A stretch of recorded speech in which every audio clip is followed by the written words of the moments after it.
would you need to create an expense report in Workday? Well, you would do that if you were requesting reimbursements of personal funds used for university business, reconciling P-card transactions, and clearing cash advances. Providing a good business purpose answers the who, what, when, where, why you incurred the business expense. This is not changed in Workday. You will still need to provide that information on the expense report. You will add the business purpose category to the business purpose field, and then to the memo field. We will look at this more when we discuss creating the expense report. You're also responsible for submitting detailed receipts for each transaction. For example, restaurant charges should be both itemized and summary receipts. Hotel charges should include an itemized folio, and conference and seminar travel expenses no longer need to include a conference agenda.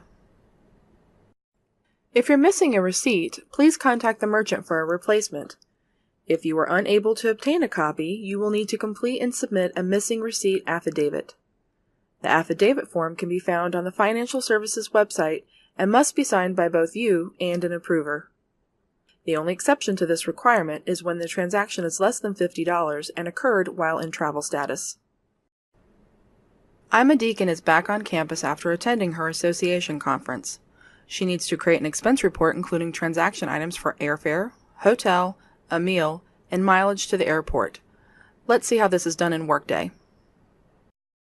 To create an expense report, Ima selects the expense worklet and then selects Create Expense Report.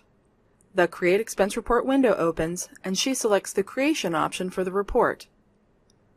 As you can see, there are a few options, but she's going to select Create New Expense Report.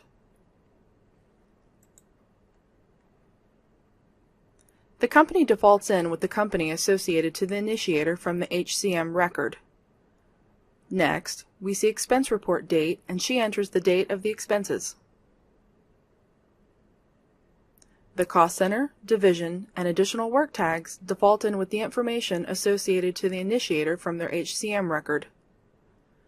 Ima is creating an expense report for her conference trip expenses. She clicks in the expenditure treatment to add domestic travel to her report. This will save her from having to add it to each line. Because she adds it to the header level, it carries to the line. Enable Tax is selected. If you have a P-card, it is very important that you check Enable Tax so that tax can be calculated for your P-card expenses. She clicks OK to continue. On the expense report lines, she is creating an expense line for her hotel, airfare, meal, and mileage to and from the airport. First, she selects the date of the expense. Next, enters the expense item, the amount of the hotel name. She searches for Homewood Suites and finds that it's not in the list. She selects Other and adds Homewood Suites to the memo so that AP can add the hotel to their list of hotels in Workday. She enters the arrival date and departure date. The arrival date is the date she arrived at the hotel, and the departure date is the date she left the hotel. She enters in New York and then attaches her receipt. Because she created a mobile receipt, she can select it here and add it to the expense. Once everything is complete, she clicks the Add icon to add her next expense. In the expense field, she types airfare, selects the date of the trip, and enters the total amount of the ticket. She then enters the name of the airline, enters the departure date and the arrival date of when she returned to the origination city.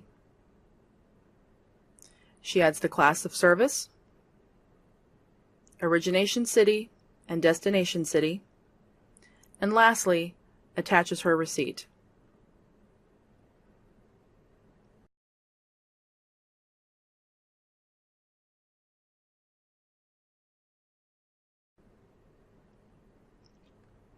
She clicks the Add icon to add her meal. First, she enters the date, the expense item, and total amount of the meal. She is added as an attendee. However, if she had other people who were eating with her, she could add their name here. She adds the destination, merchant, and finally attaches her receipt.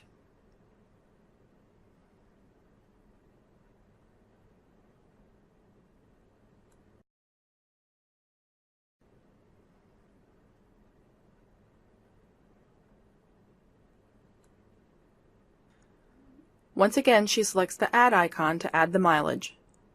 In the expense item, she types mileage, enters the quantity, which is the number of miles driven for the round trip, enters her departure and arrival date, and the origination and destination city. Once she has all her expenses added, she can submit the report or save it for later. She's going to save her expense report for later because she still needs to add her P-card expenses. There are times when you will need to add additional work tags to a line item. This chart outlines the name of the work tag, what module you will need to use it in, and when you should use it. The first one is only used by athletics, but the next two are more common exception usage for campus users. You may have the need to charge a transaction to two cost centers. You can split an expense report transaction by selecting the Itemize icon and defining the way you want to split the transaction. Let's see how this is done in Workday.